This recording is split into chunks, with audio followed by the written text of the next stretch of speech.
وصحبه ومن والاه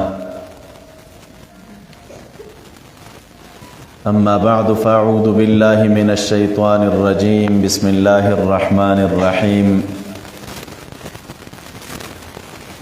ونضع الموازين القسط ليوم القيامة صدق الله خالقنا العظيم إن الله وملائكته يصلون على النبي يا أيها الذين آمنوا صلوا عليه وسلموا تسليما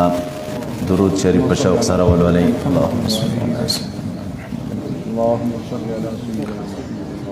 اللهم صل على سيدنا محمد وعلى آل سيدنا محمد كما صليت على سيدنا إبراهيم وعلى آل سيدنا إبراهيم إنك حميد مجيد مولاي صل وسلم دائما أبدا على حبيبك خير الخلق كلهم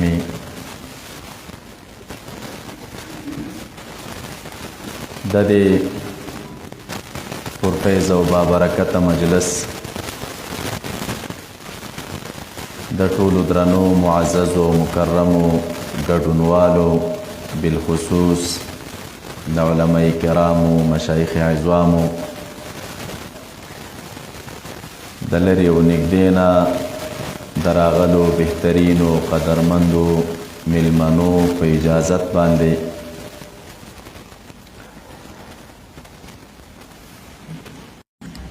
غواړم د امام بخاری رحمت الله تعالی علیه د دغه بهترین کتاب د آخرنی کتاب د آخرنی باب د دې کلماتو مختصره ترجمه او وضاحت ستاسو درانه حضور ته وړاندې کوم. رب العالمین دی اولا ما تور باندې د صحیح وینا او د عمل کولو توفیق راکړي او ثانیا د الله تعالی تاسو ته د اورېدلو او د عمل کولو توفیق درکړي. مسلمانانو ورونو، ډیره د فخر او د سعادت او د خوش قسمتۍ موقع ده چې په داسې او پرفیض او بابرکت مجلس کې راغونډ یو چې علماء کرامو لیکلي یو چند مواضع دي چې په تجربې د مؤمنانو سره دا خبره ثابته ده چې په هغې کې د مسلمانانو دعاګانې قبلیږي. د هغه مواضعو د جملې نه یو ځای د امام بخاری رحمت الله علیه د دغه بهترین کتاب ختمانه ده. په تجربې سره ثابته خبره ده چې مؤمنان مسلمانان په دې ختمانه کې د زړه د اخلاصه دعا وکړي نو رب العالمین د دوی دا دعاګانې قبلوي. الله تعالی دې زمونږ او ستاسو د دې ټولو وروڼو هغه شرعي مقاصد چې په زړونو کې مو دلته راوړي دي د دغه بهترین مجلس په سبب او ذریعه دې راته پوره کړي او څومره د خیر دعاګانې مو چې دي رب العالمین دې موږ او تاسو ته مستجابې وګرځوي. دوستانو، طبعا تاسو به نورو محافلو ته هم تللی یاست. معمول داوی چې مشایخ کرام د بخاری شریف د آخرنی باب وضاحت د ورځې په جلسه کې د خپلو دوستانو ته وړاندې کوي. چونکه زمونږ معمول داوی او د دوستانو د ملګرو مشوره داسې وي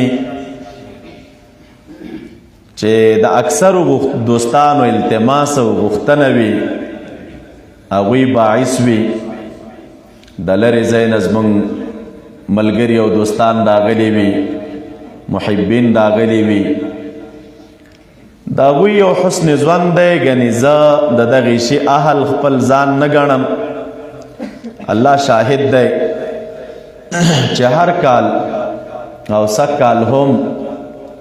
زمونږ د دغې علمي سفر یو بهترین ملګری او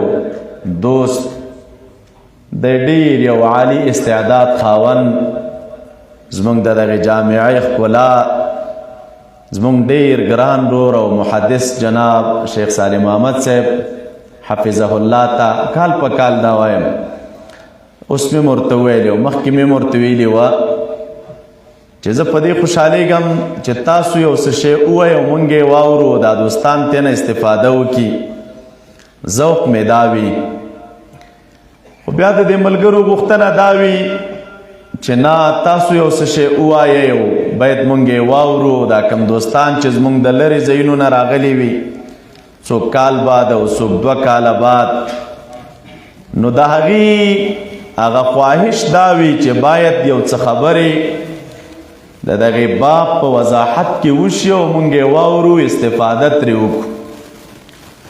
د هغوی د غوښتنې په اساس باندې دا خط ته مونږ د شپې کوو چې دا دوستانو ته یو څه شی ووایو او دوی واوري را سره. ورځ کې مشکل دا وي یو خو ورځې نن سبا لنډې دي او مختصرې دي او دویم بنیادي لامل هغه دا وي زما خپل ذوق داسې نه وي. مشران علما ناست وي مشایخ ناست وي د هغې په مخ کې دا خبرې کول نو جرأت خو الحمدلله رب العالمین د خپلو مشایخو په برکت راکړی. دا معنا نه چې بې جرأته یم خو لیکن هغه ذوق مې دا نه مني چې د هغې په مخ کې یا ډېر وخت ونیسم یا د هغې وخت ضایع کم یا د زموږ مشران کابر علماو شیوخ ناست وي د هغې په مخ کې دې زه وغږېږم. دا مې ذوق نه دی.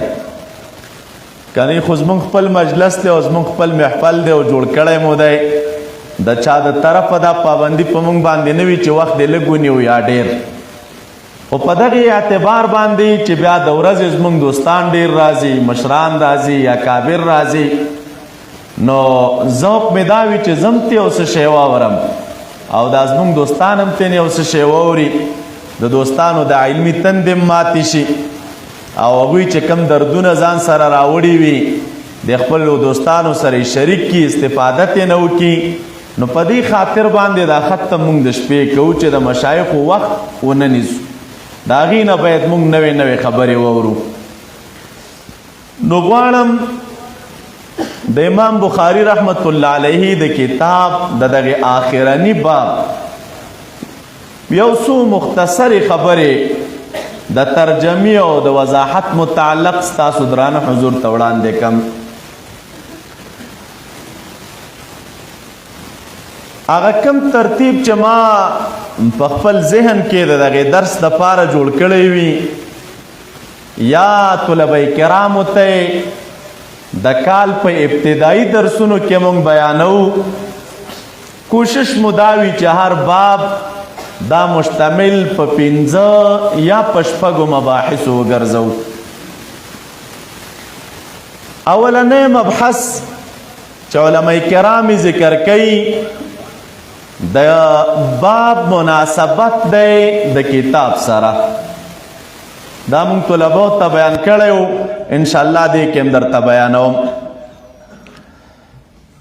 دویم مبحث چې علماء کرام ذکر کوي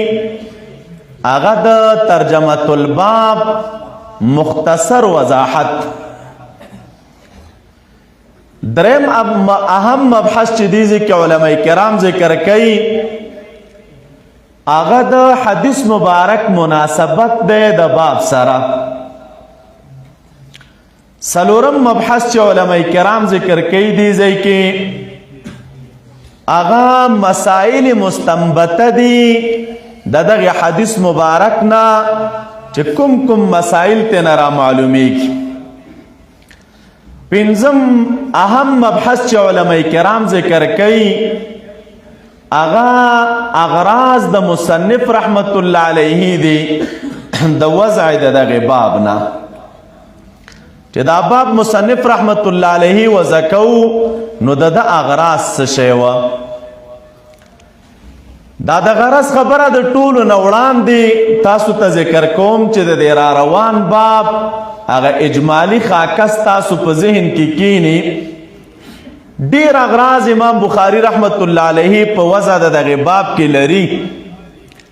خو لیکن یو اهم غرض چې علما او شارحین د احادیثو ذکر کوي په دې کې هغه دا دی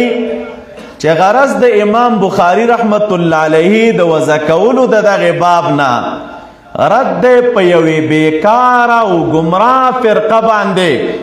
چې هغه فرقه او ډله او جماعت دا د معتزله دی. طلبه کرام معتزله پیژني او بار بار د دې وضاحت مونږ دوی ته کړی، خو لیکن د دې عوام ورونو د پاره وایم دا معتزله یو ګمراه جماعت په دې امت کې تیر شوی او اوس هم شته،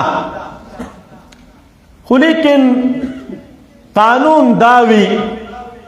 چې هر کله هم په دې امت اجابت کې او ګمراه جماعت او ګمراه ډله را پیدا شي او دوی د دغه خپلې بیکاره عقیدې طرف ته دعوت ورکوي، نو په مرور د وخت او په مرور د ایامو سره دوی دا نوم ځان ته بدلوي را بدلوي.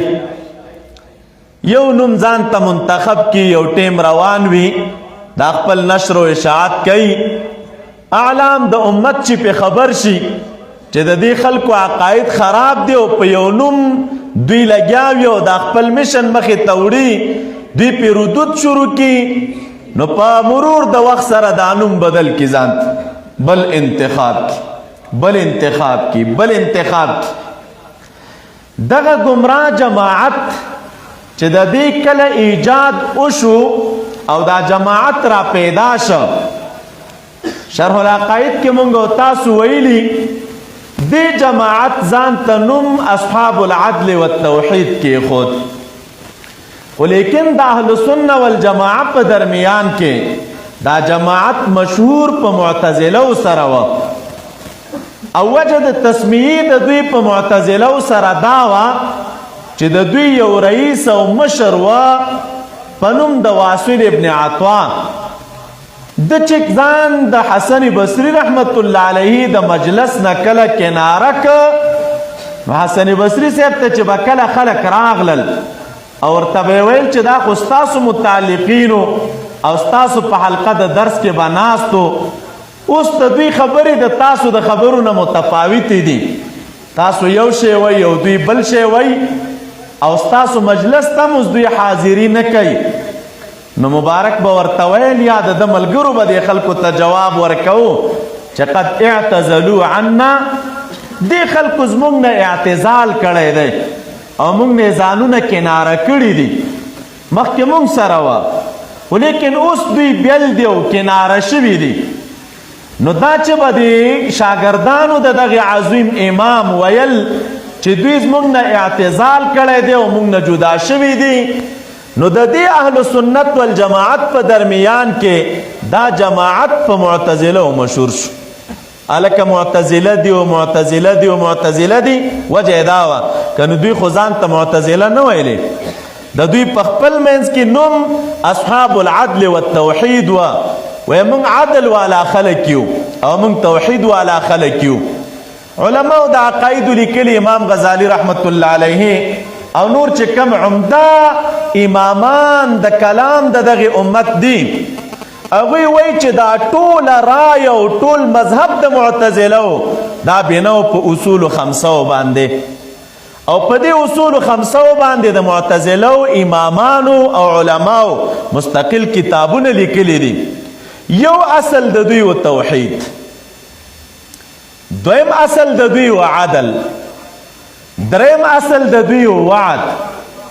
څلورم اصل د دوی و وعید، او پنځم اصل د دوی و امر بالمعروف او نهی عن المنکر.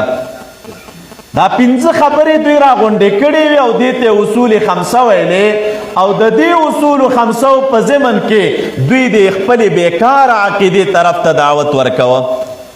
نو ظاهر کې خو نومونه ډېر خواږه دي، د توحید نوم هم ډېر خوږ دی، د عدل نوم هم ډېر خوږ دی، ترڅنګ د وعد او د وعید نوم هم ډېر خوږ دی،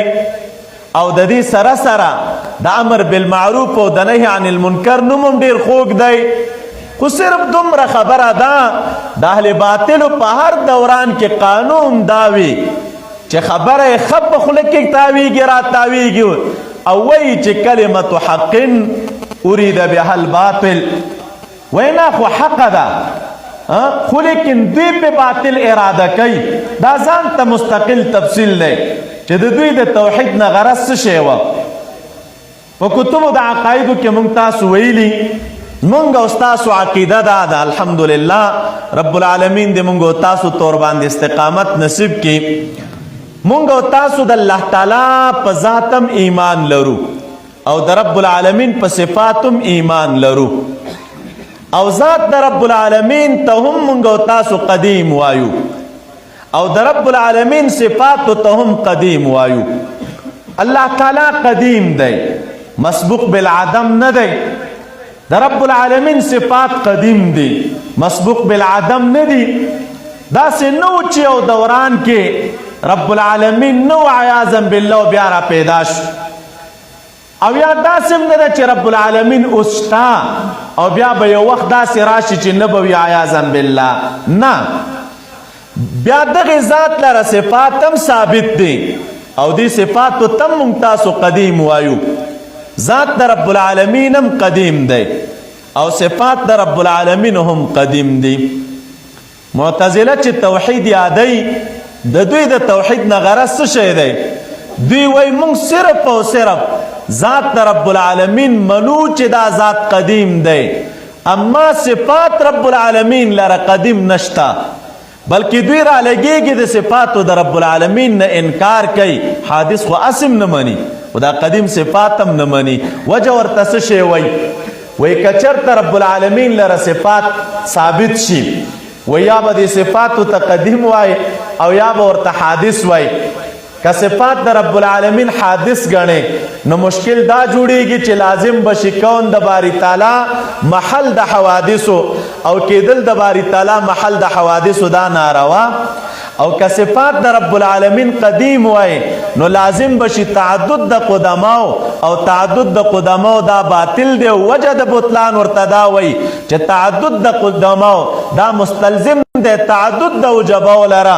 او چې وجبا متعدد شول نو الهه متعدد شول، او تعدد د الهه دا باطل دی په مختلفو دلایلو، هم په نقلی او هم په عقلی. او اصلي او اساسي دلیل د تعدد د الهه د بطلان د پاره هغه برهان تمانع دی چې اشاره ورته قرآن کریم کې په دې آیت کې شوی لو کان فیهما آلهة الا الله لفسدتا. نو دوی وایي د دې وجې د رب العالمین لره صفات نشته، یوازې او یوازې بس د رب العالمین ذات منو بس چې الله تعالی شته دی او دې ذات لره صفات نشته. نو که ته بیا ورته وایي چې ولې رب العالمین متکلم دی که نه، رب العالمین سمیع دی که نه، رب العالمین بصیر دی که نه، متکلم چاته ویلی کیږي؟ هغه ذات ته چې چا لره کلام ثابت وي. سمیع هغه ذات ته وایي ذات من له السمع. بصیر هغه ذات ته وایي چې ذات من له البصر. نو دا بصر خو صفت دی، دا سمع خو یو صفت دی، او دا چې رب العالمین متکلم دی کلام یو صفت دی چې ورته وایي چې د دې خو اطلاق په رب العالمین شوی په شریعت کې، ولی رب العالمین سمیع او بصیر دی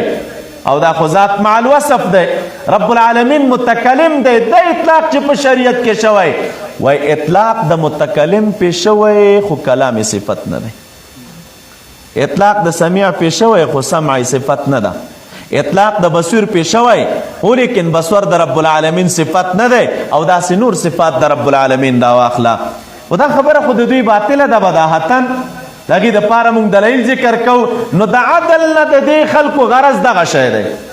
دا توحید نه چې رب العالمین منم تنها یوازې او یوازې کلک موحدین یو منګه ان تر دې وایي دومره کلک موحدین چې رب العالمین سره د الله تعالی دغه په صفاتو هم قایل نه یو، بس یوازې یوازې الله تعالی دی بس، او دې ذات لره صفات نشته. او دا زموږ عوام وروڼه فکر ونکړي چې دا ډله به چېرته په ګمراه جماعتونو کې تېروي، دا په کفارو کې تېروي.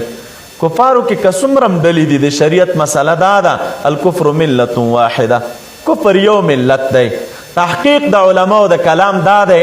علامه شهرستانی رحمت الله علیه په الملل کې همدارنګه نور محدثینو او د کلام علماء زموږ دا خبره ذکر کړې ده امت د رسول اکرم صلی الله علیه وسلم دا په دوه قسمه دی امت اجابت او امت دعوت امت دعوت کې خو کفارم داخل دي دام د نبی علیہ السلام امت دی ولی ځکه رسول الله صلی الله علیه وسلم دوی ته په دعوت مامور و او د مبارک مکلف په دې چې دوی ته دعوت ورکړي زموږ علما محققین وایي چې دا دوه او یا ګمراه ډلې چې نبی علیہ السلام فرمایي په صحیح حدیثو دا خبره ثابته ده دا چې جوړیږي نو دا په دغه امت اجابت کې جوړیږي د امت دعوت مسله نه ده امت دعوت خو کفار هم دي هغه یوه ډله ده دې مسلمانانو کې به دوه اویا جماعتونه جوړیږي او دا دوه اویا جماعتونه دا به ناحق او یو جماعت د اهلسنه والجماعه پکې دی هغه به په حق باندې وي نو دا معتزله علما کرام په دغه امت اجابت کې ذکر کوي دا یو گمراه جماعت دی د دغه مسلمانانو نه او دا رایې چې دوی ثابتوي نو دا خو هم داسې نه و چې دوی کې واړه خلک دي قاضي عبدالجبار چې د دې خلکو یو لوی امام دی صاحب د تفسیر دی مستقل تفسیر دی د خلکو د مذهب د تایید دپاره لیکلی علامه زمخشري چې موږ او تاسو نوم سبا او بیګا اورو هغه د کشاف په نوم تفسیر لیکلی او د اهل سنت علما دغه د تفسیر نه په خپلو تفسیرونو کې د لغت په باب باندې استفاده کوي داسې لسګونه عمده علما په دې خلکو کې تیر شوي خو لیکن په دې غم اخته او په دې بیکار عقایدو کې مبتلا و یو عقیده دا و چې موږ موحدین یو توحید منو خو لیکن توحید معنا دا و چې یوازې د الله تعالی ذات منو رب العالمین لره صفات نشته بله بیکار عقیده د دې خلکو دا و وایي موږ په عدل قایل یو عدل څه معنا عدل خو مساوات ته وایي او عدل برابرۍ ته وایي نو د دې خلکو د عدل مقصد څه شی و دوی به ویل چې ثواب المطیع واجب علی الله سبحانه وتعالى وعقاب العاصی واجب علی الله سبحانه وتعالى وی دا بندگان دوه قسمه دي مطیعین دي هغه چې اطاعت رب العالمین کوي او دویم ګناهګاران دي وی د ګناهګار عذاب ورکول پر رب العالمین دا لازم دي واجب دی ور باندې چې خامخا به ورته عذاب الله تعالی ورکوي او دا چا چې اطاعت او بندگی د رب العالمین کړې ده وی په رب العالمین دا واجبه ده چې دوی ته به خامخا ثواب ورکوي د خبره به د وجوب کوله او خبره به د لزوم کوله او دې عقیدې ته دوی د عدل عقیده ویلې وی عدل دا دی مساوات دا دی چې باید رب العالمین مطیع ته ثواب ورکي او عاصي ته عقاب ورکي اهل سنه والجماعه وینا پر رب العالمین د چا وجوبي حق نشته قرآن کریم کې چې رب العالمین کم حقوق ثابت کړي دي ځان ته د مؤمنانو په خپل ځان باندې یا په احادیثو مبارکو کې چې کم د حق ذکر راغلی خاص کر په روایت د معاذ رضی الله تعالی عنہ کې چې نبی علیہ السلام ورته وفرمیل چې ای معاذ ته پوهیږي چې د بندگانو حق په رب العالمین څه شی دی او د الله تعالی حق په بندگانو څه شی دی نو دغسې حقوق په دې روایت کې او دې ته ورته چې کوم نور روایات راغلي دي یا قرآن کریم کې چې د حق ذکر دی چې رب العالمین فرمایي د مؤمنانو نصرت او مدد دا په موږ حق دی موږ علما د اهل سنت وی مراد د دغه حق نه حق تفضلی دی حق وجوبي د بندگانو په رب العالمین نشته الله تعالی خو مختار کل ذات دی د چانه مجبوره نه دی لزوم نشته ور باندې که خوښه وه چاته عذاب ورکوي ورکوي او که خوښه وه چاته ثواب ورکوي ورکوي نه ثواب په چا واجب دی او نه عقاب په چا باندې واجب دی او معتزله چې کومه خبره کوي چې ثواب د مطیع واجب علی الله دی او دې طرف ته عقاب د عاصي واجب علی الله دی دا د دوی اصل فاسد و بیکاره علما د اهل سنت د هغې سره مناظرې کړي دي یو خبره بیا دوی بله کوله چې ما هو الاصلح للعبد فهو واجب علی الله سبحانه وتعالى کم شی چې د بنده په ګټه وي هغه په رب العالمین واجب دی چې همغه اسباب ورته برابر کړي کم چې د بنده په تاوان دی الله تعالی باندې واجبه ده دا چې دا بنده د دې نه وساتي او د خلکو سره په دې خبرو مناظرې شوي دا یو بیکاره دویم اساسو د دوی وعد وعید بل بیکار اساس و د دې ترڅنګ امر بالمعروف او نهي عن المنکر دا د دوی یو بیکار بل اساس و چې علماء د دې هر یو تفصیل کړی دی خو دې خلکو دغه اصول خمسه لرودل ظاهر کې رنګ ډیر خوږ و کلماتم خواږه وه کتاب کې چې بچا لیدلم به دې نه ښکارېدل که د علماو نه بچا اورېدلم به دې به نه ښکارېدل خو لیکن د دې هر یو د اصل په ضمن کې بلا مفاسد پراته وه چې اوس وخت نه دی چې زه تاسو تفصیل بیان کما خو لیکن دا چې وګورو مونږ د دوی رایه او د دوی نظر نو د اکثره رایه د دوی بنا په عقل باندې وه کلم چې تعارض راشي بین العقل والنقل دوی ترجیح عقل ته ورکوله په نقل باندې او د عقل او د نقل په درمیان کې خو تعارض نشته دا تعارض شته نه وجه څه شی ده کوم ځایونو کې چې د عقل او د نقل په درمیان کې ظاهرا تعارض ښکاره کیږي نو دا به بنا وي په قصور د عقل باندې عقل قاصر وي ادراک د کنه د هغې حکم نشي کولی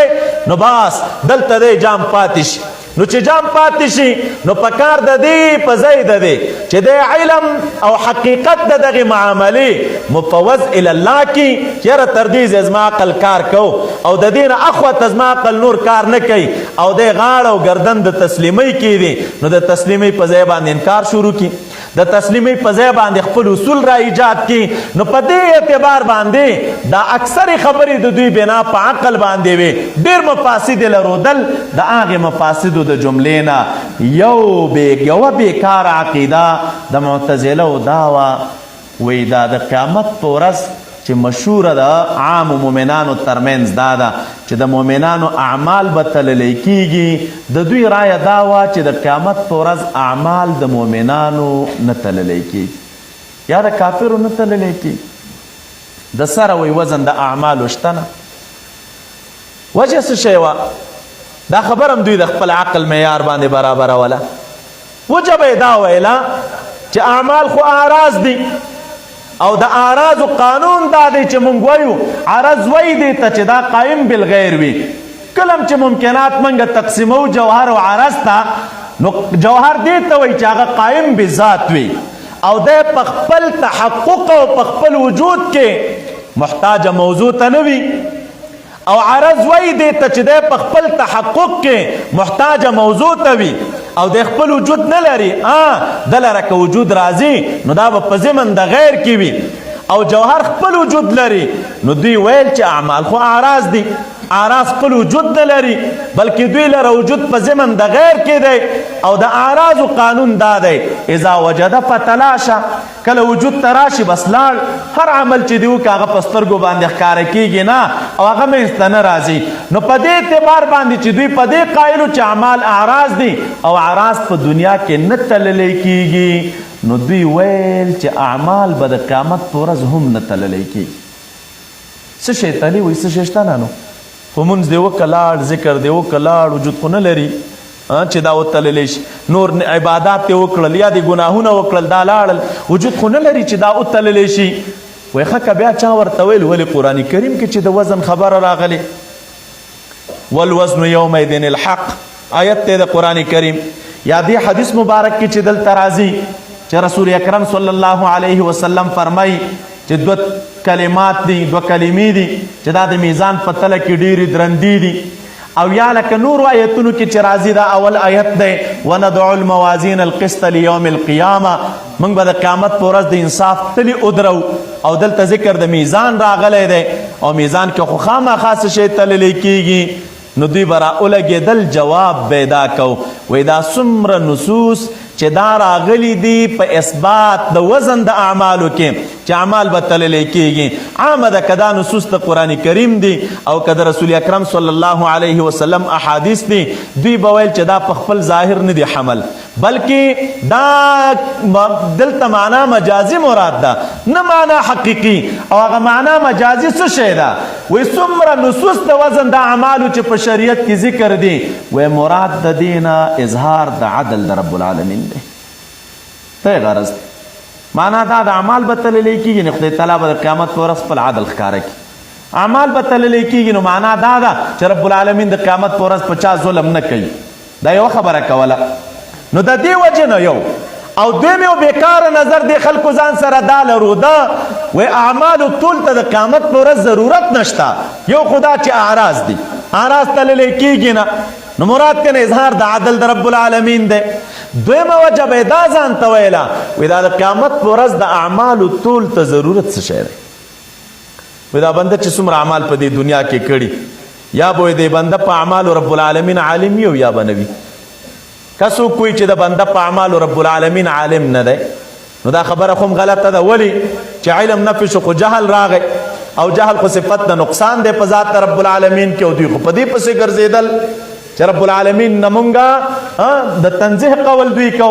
ان تر دې چې د صفاتو نفي د رب العالمین نه کوله، او دوی مقصود په دې کې د دوی په عقیده کې تنزیه وه، نو په دې اعتبار رب العالمین ته خو جهل نه دی ثابت. چې نه دی ثابت نو طبعا الله تعالی ته به علم وي په اعمالو د بندگانو. نو چې رب العالمین ته د بندگانو په اعمالو باندې علم شته چې دې بنده دا کار کړی، دې بنده دا کار کړی، دې بنده دا کار کړی دی، نو الله تعالی چې د بنده په ټولو اعمالو باندې آگاه دی، نو ټول د یو شي خدا خلق په هغه صورت کې کوي چې یو چاته د یو شي مقدار نه معلوم. ته دکان ته لاړې سودا اخلې و یو من سودا راکړه، نو خو هلته ډېر شی پرته ده، نو من خو معلومیږي نه، خو مجبورې دا سړی راولګېږي او دا ترازو کې درته واچي دا وتله، نو چې کله طول وشه نو تا ته مقدار معلوم شه، اندازه درته معلومه شوله چې دا دومره شی دی. او رب العالمین ته خو ټول اعمال د بندگانو معلوم دي، نو چې معلوم دي نو د ټول د اعمالو مقصد څه شی دی چې ښه ورته پته ده چې اعمال د بنده دومره دي او دې بنده دا کار کړی او دې بنده دا کار کړی، نو چې بیا اعمال د بنده وایي د قیامت په ورځ باندې تللی کېږي، نو دا خو تحصیل د حاصل دی او تحصیل د حاصل ناروا دی. نو د دې وجې نه وایي د بنده اعمال د قیامت په ورځ نه تللی کېږي. بس چې داسې کړي خدای تعالی ته علم دی، او دا چې د وزن خبره راغلی خدای تعالی وی تلی نه، خو بس هغه د خپل علم مطابق هغه د خپل عدل اظهار به وکړي، او هر یو سړی به د خپل علم مطابق که څوک د جنت لایق وي جنت ته به یې ولیږي، او که څوک د جهنم لایق وي جهنم ته به یې ولیږي. دا د دوی داسې بېکاره نظریات وو، او ښه ده چې رب العالمین ته موږ تاسو دې وطن کې بېغمه کړي، الله هم پې پېښومه. دا که پې پېښ شي او بیا خاص کر عوام نو چې دا خبرې تاسو واورئ نه که نه، خو په یو ورځ کې مو خپل ذهن سازي درته کوي او خپل ځان ته مو رامایله کوي، نه که دا خو رښتیا خبره ده. نو څه ضرورت دی چې اعمال تللی کېږي د قیامت په ورځ؟ اعمال تلي سره کم په سترګو خو ښکاره کېږي نه، شته خو نه. نو چې نشته نو بیا څه شی تللی کېږي؟ نو چې داسې بیکار او فاسد عقیده د خلکو لرو ده. امام بخاري رحمت الله علیه راغی د اهل سنه والجماعت د مذهب د تایید دپاره او رد د پاره د رد په دغه گمراه جماعت باندې باب قائم کوي، ویل چې باب قول الله تعالی ونضع الموازین القسط لیوم القیامه. باب دې په بیان د دې قول د رب العالمین کې چې الله تعالی فرمایي مونږ به ودرو تلې د انصاف لیوم القیامه، ای فی یوم القیامه یا لیوم القیامه لاجل یوم القیامه.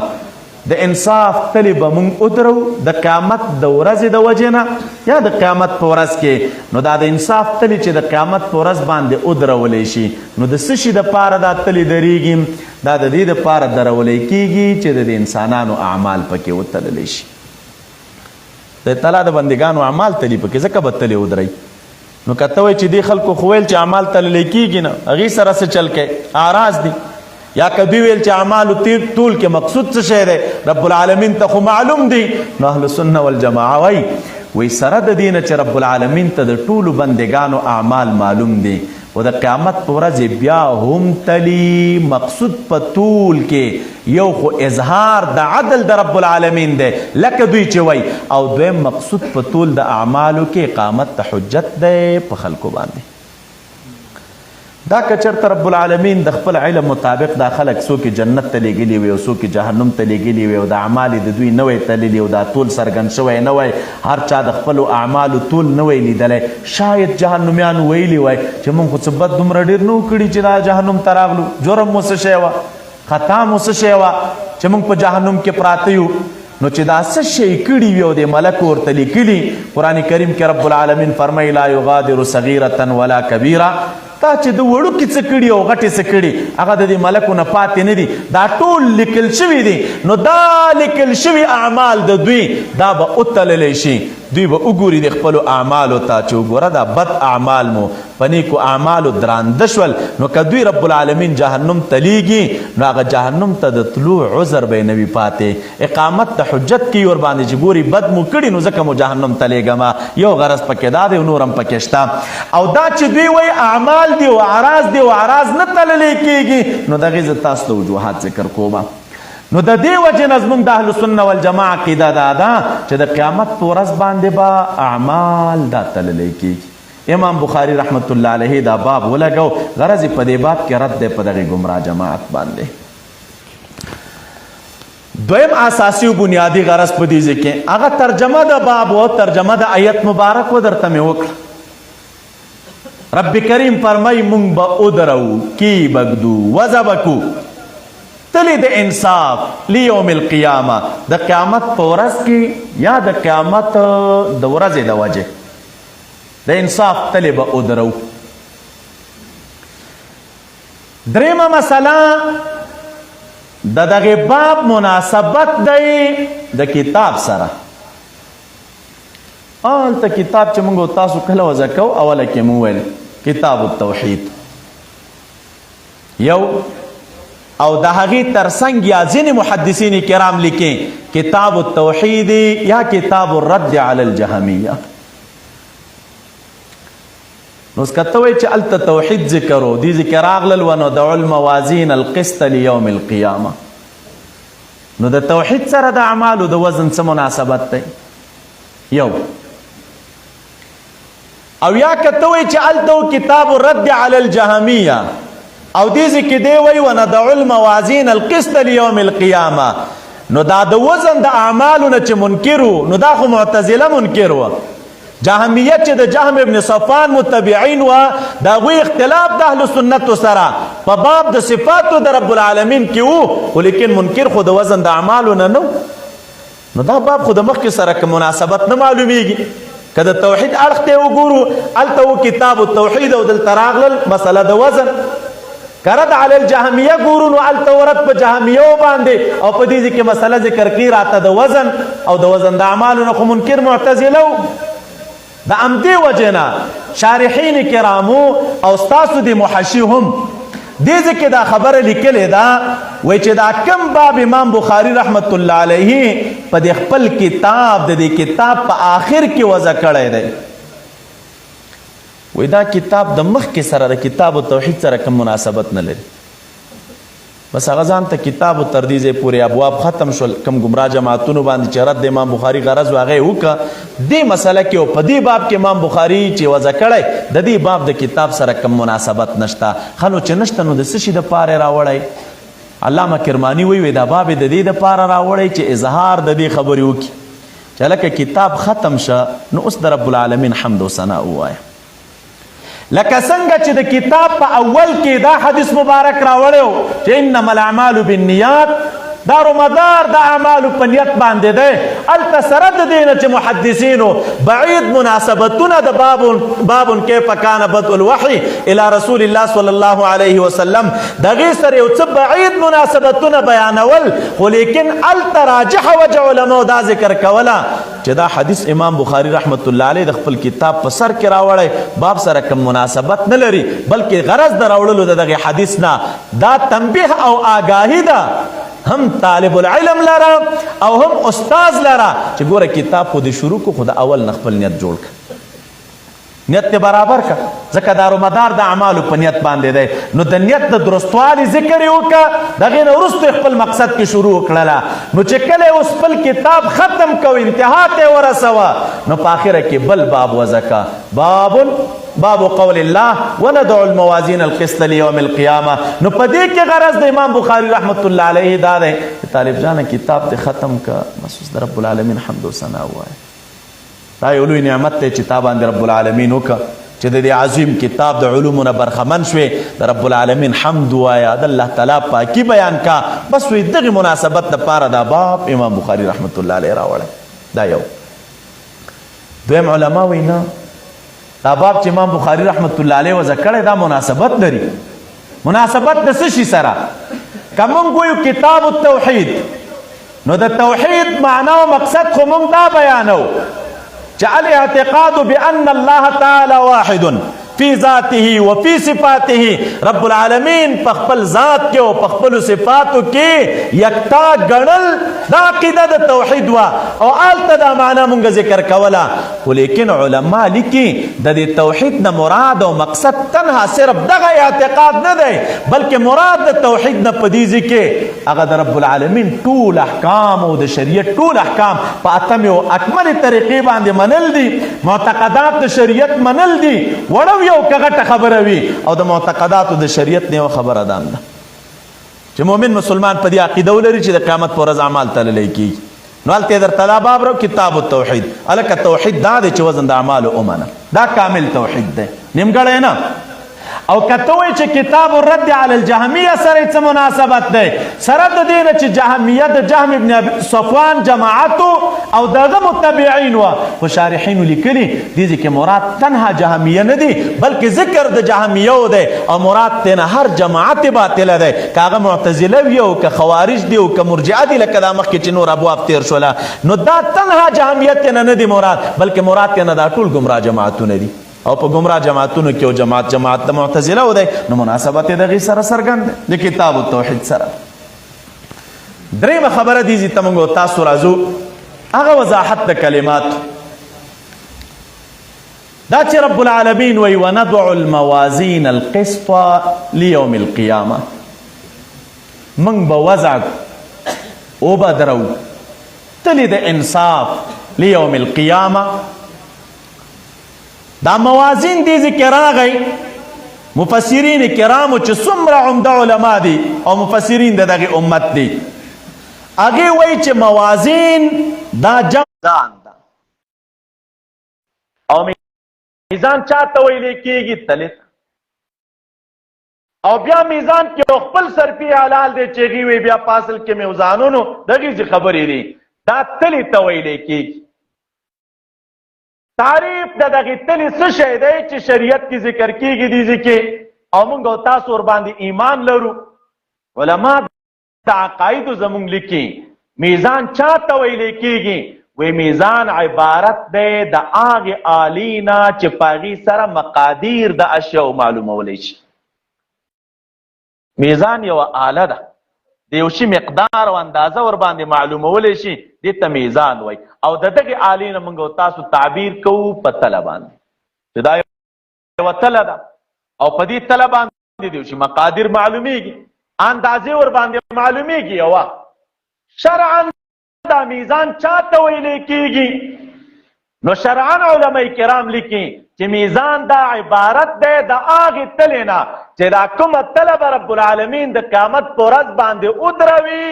او د دې تلې دپاره حدیث مبارک کې راځي رسول اکرم صلی الله علیه وسلم فرمایي کفان دي. نو مراد د میزان نه همدغه میزان دی، همدغه تله ده چې دا به د قیامت په ورځ رب العالمین وضع کوي. او دا چې دې ذکر راغله چې الله تعالی فرمایي چې موږ به تله د میزان وضع کړو، نو ذکر د میزان راغلی او اهل سنت کوي دا په خپل حقیقت حمل دی. همدغه شان الله تعالی به د قیامت په ورځ باندې تله ودروي. او معتزله وایي چې نه دا په مجاز حمل ده. او که ته وایي چې وجه څه شی ده تاسو ته هغې وجه ما ذکر کړلې. دا کوم بېکاره دلایل چې دوی ویلي نو اهل سنه والجماعه وایي چې د میزان تله خو د قیامت په ورځ باندې درېږي. دا چې معتزله وایي چېره دې کې اعمال به څنګه تللی کېږي او اعمال خو اعراض دي. نو د دوی خلکو د اعتراض د خلاصي په خاطر باندې موږ شارحین رالګېږي دلته مختلف جوابونه کوي. کله دا وایي چې د میزان په تله کې اعمال تللی کېږي، حدیث کې هم راغلی دي، آیت کې هم ذکر ده، دا په خپل حقیقت حمل ده. ولې که دوی وایي چې اعراض دي اعراض خو نه تللی کېږي، وی ټول د اعراضو چې مستحیل دی نو دا بالنسبت الینا موږ ته محال ښکاري. او کني سره د دې نه چې اوس خو محال هم نه د خلک اعراض تلي که نه هوا معلوموي، د هوا فیصدي څومره ده، حرارت معلومیږي، برودت معلومیږي، دا موټر ټایرونو کې خلک هواګانې چې اعراض دي د دې اندازه معلومیږي چې دا څومره اندازه ده، نو محاله هغه وخت و چې کله دا اسباب نو اسباب شته دا خبره بیخي ته ضرورت شته نه چې څوک یې وایي خو به هر تقدیر که بیا هم دې وایي چېرې اعراض دي او اعراض نه تللی کېږي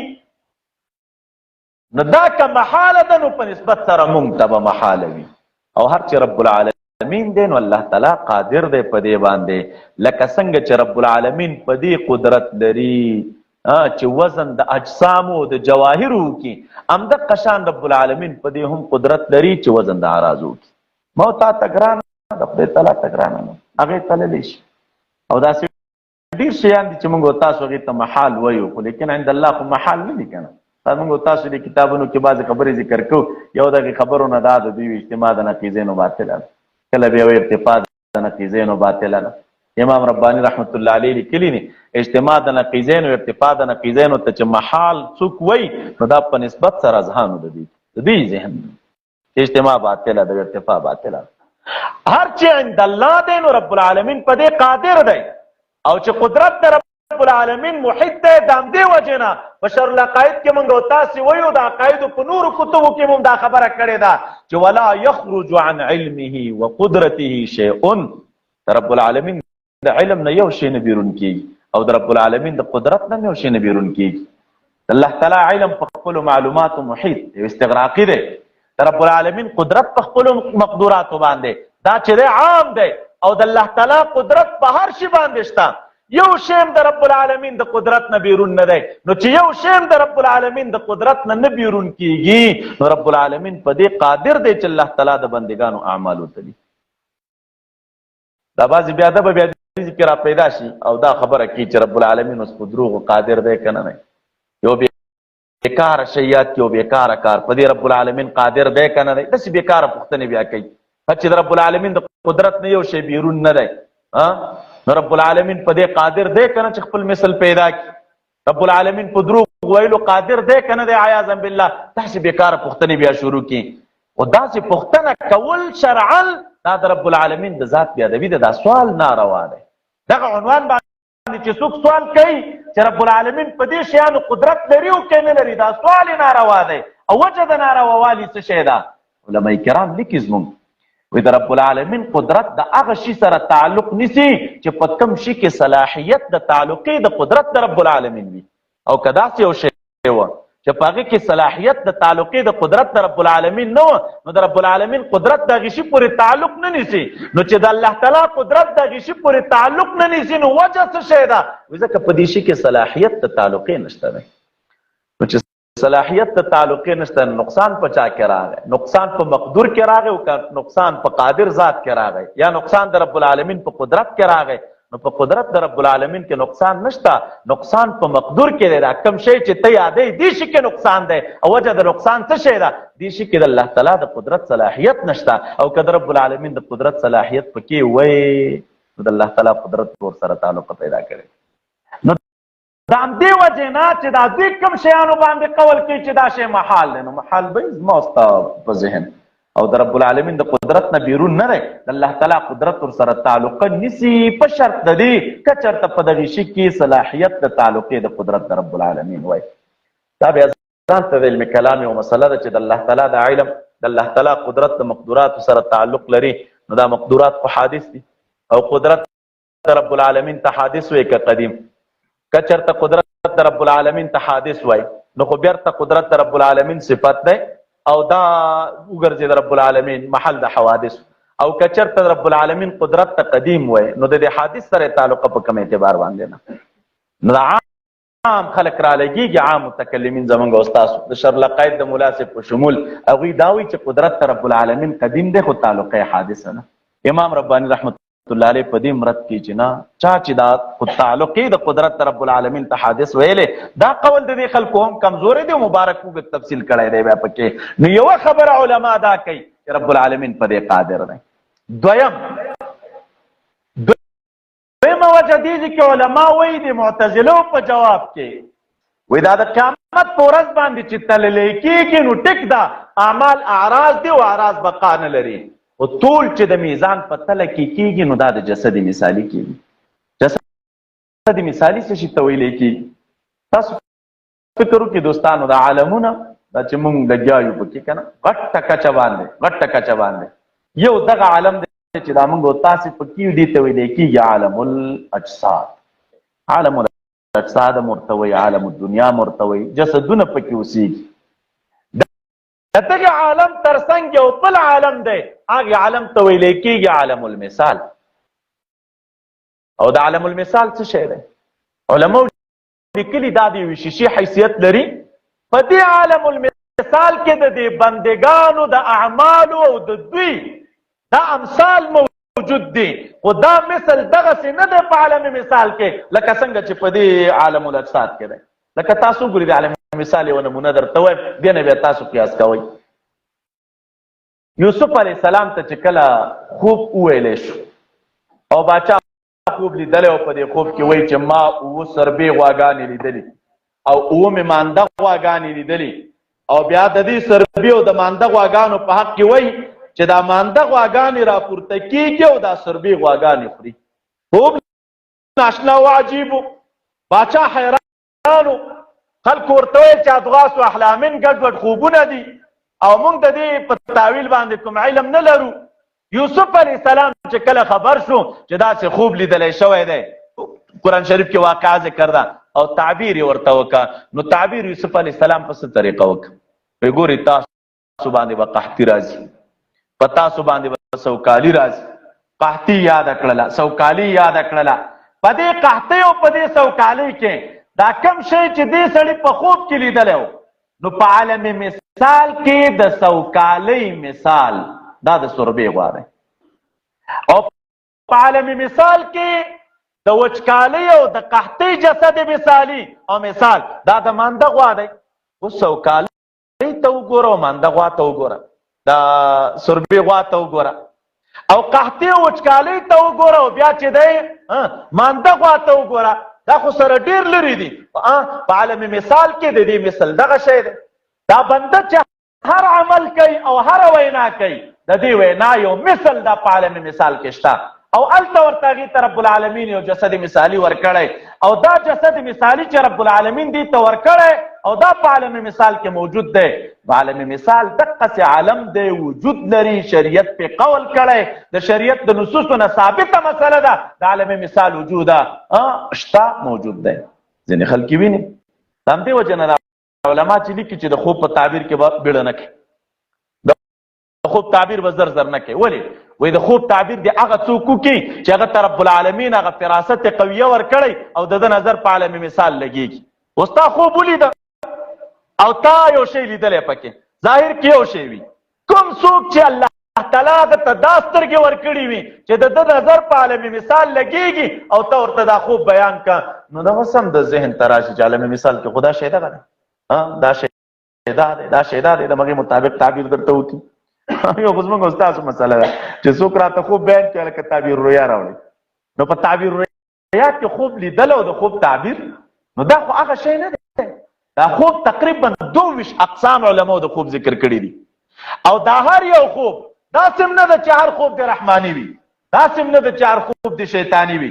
دې کې دومره اقسام دي او دقت او باریکي ده پکې، د باریکۍ عنوان پکې دا دی. یو خوب به یا به ټول رحماني وي، یو خوب به یا به ټول شیطاني وي، یو خوب به نیم به رحماني نیم به شیطاني وي، یو خوب به وي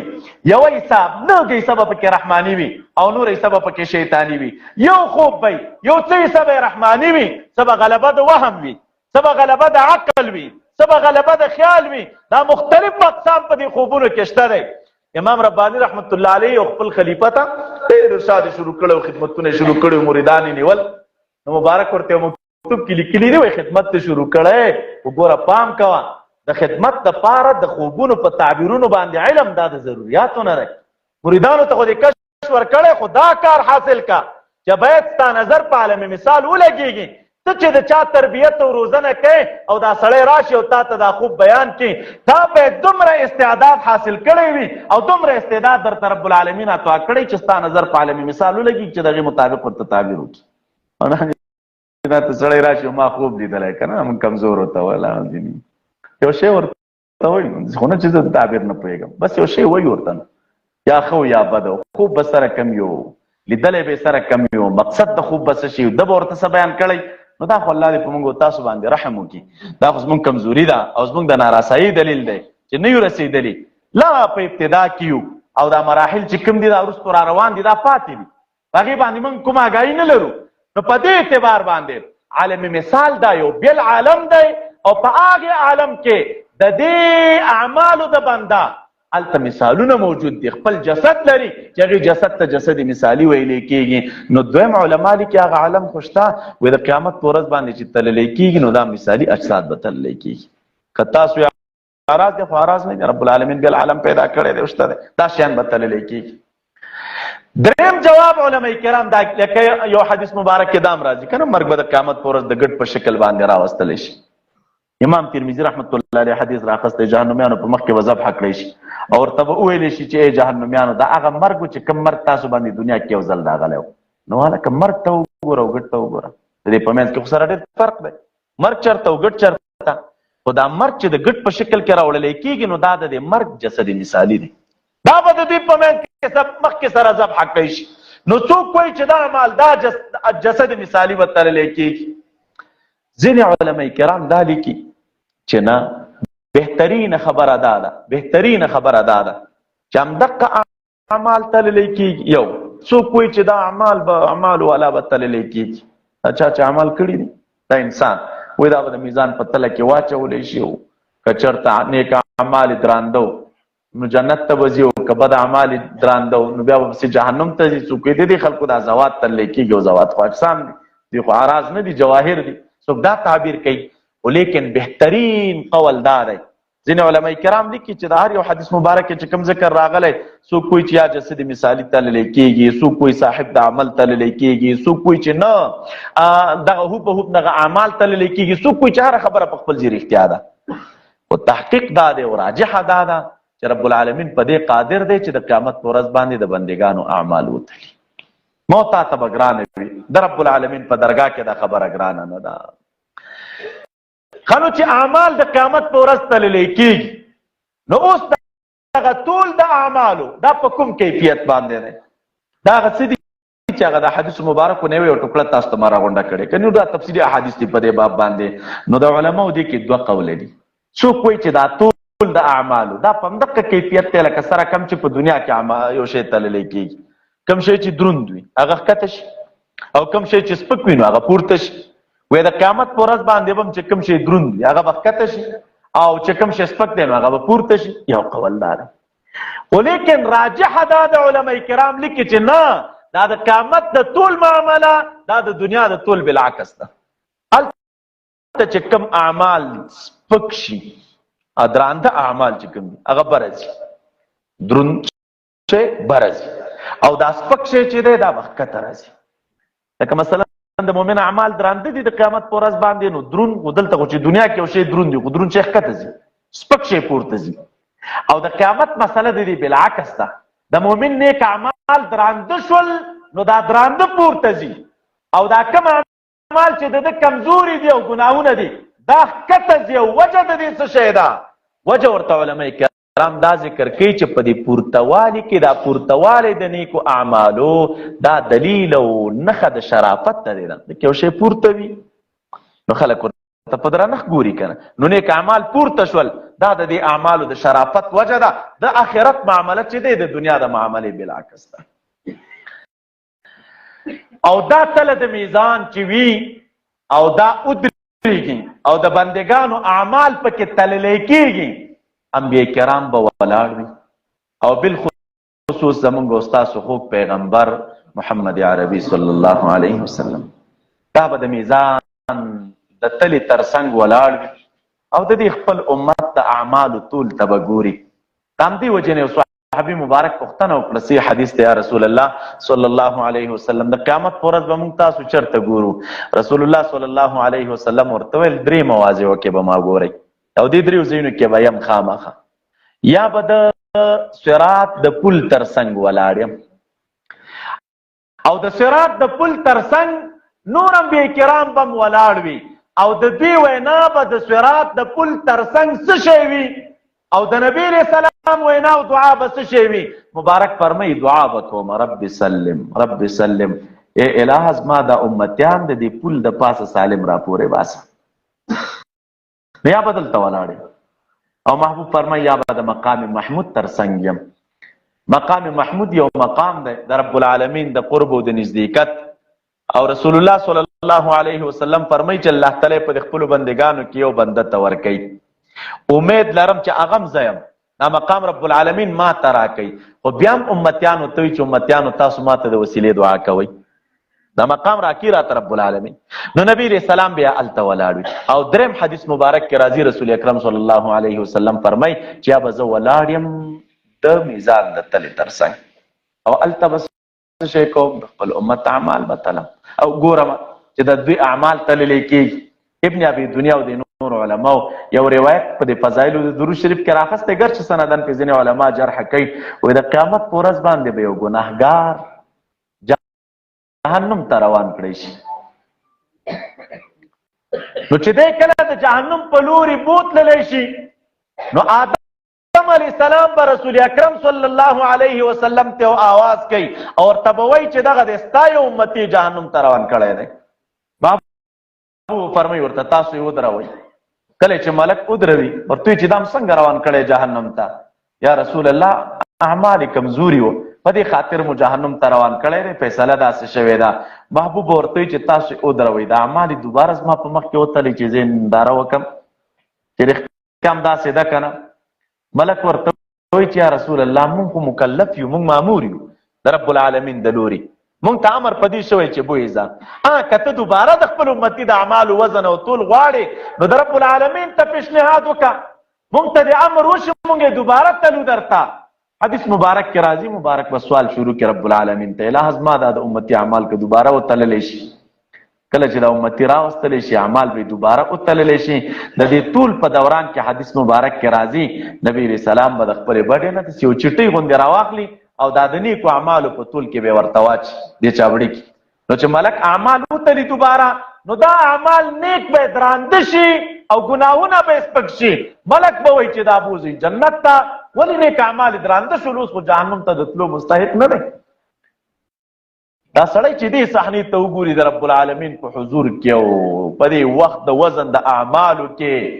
او د محبوب د احسان ته وګوري، حدیث مبارک کې راځي دی به ورته وایي تا باندې د رب العالمین رحم وکړي، ته څوک چې دومره لوی احسان دې ما سره وکړه، د دې لوی غم نه دې خلاص کړم، جنت ته د تلو مستحق وګرځېدم.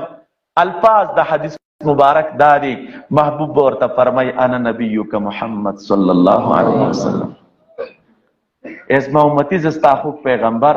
محمد صلی الله علیه وسلم یم. ورته به وایي چې یا رسول الله دا ودر سره څه شی چې دا د میزان په تله کې دی واچول او زما د اعمال ور باندې درانده شول. محبوب به فرمایي ورته وایي دا ستا هغه یو ځل درود وو چې د زړه نه دې په ما ویلی او ما ته ستا دا درود ملک را رسولی وه چې یا رسول الله فلان د فلان زوی یصلي علیک. نو چونکې درود د امتي خپل پیغمبر ته دا یو بهترینه تحفه ده چې امتي رسول الله صلی الله علیه وسلم ته لیږي. محبوب به ورته فرمایي چې ستا دا تحفه مې ځان ته ساتلې وه، که زما د امتي ته مشکل پیښ شي نو دا به د قیامت په ورځ درته په کار راشي. نو څوک به وایي چې دغه د صحایف په تللی کېږي چې دا کم صحایف ملکو لیکلي دي او دا عملنامې ملکو لیکلي دي او د دوی سره دي، دا به تللی کېږي. خو په هر تقدیر عقیده زمونږ او ستاسو د اهل سنه والجماعه دا ده او د مؤمنانو دا ده چې اعمال د امت دا به تللی کېږي او د صحیح احادیثو او دغه رنګې د قرآن کریم د نصوصو نه دا خبره ثابته ده. نو چې نبی علیه السلام هلته ولاړ دی او اعمال د امت تللی کېږي، نو د دې متعلق یوه خبره بله چې وزن خو شته، عمل خو تللی کېږي، ثابت ده یقیني معامله به د یو بنده سره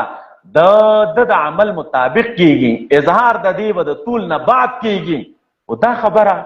چې دا د میزان تله درندېږي په څه شي باندې، هغه کوم اعمال دي چې هغه ډېر وزندار دي چې د قیامت په ورځ د انسان د نیکو اعمالو تله ور باندې درنده شي. نو احادیث مبارکو ته چې وګورو د هغې ټولو نه موږ او تاسو ته یوه خبرداره معلومیږي. دا د حدیث مبارکو هغه خلاصه ده، حدیث درته نه وایم وخت نیسي. یو چې د انسان اعمال پې درندېږي هغه اتباع سنت ده. د نبی علیہ السلام د سنتو تابعداري دا هغه شی دی چې د میزان تله په دې درندېږي. او سنت د رسول الله صلی الله علیه وسلم چې مؤمن په هغې باندې راتګو کې عامه ده، که د هغې سنتو تعلق د محبوب د لباس سره و،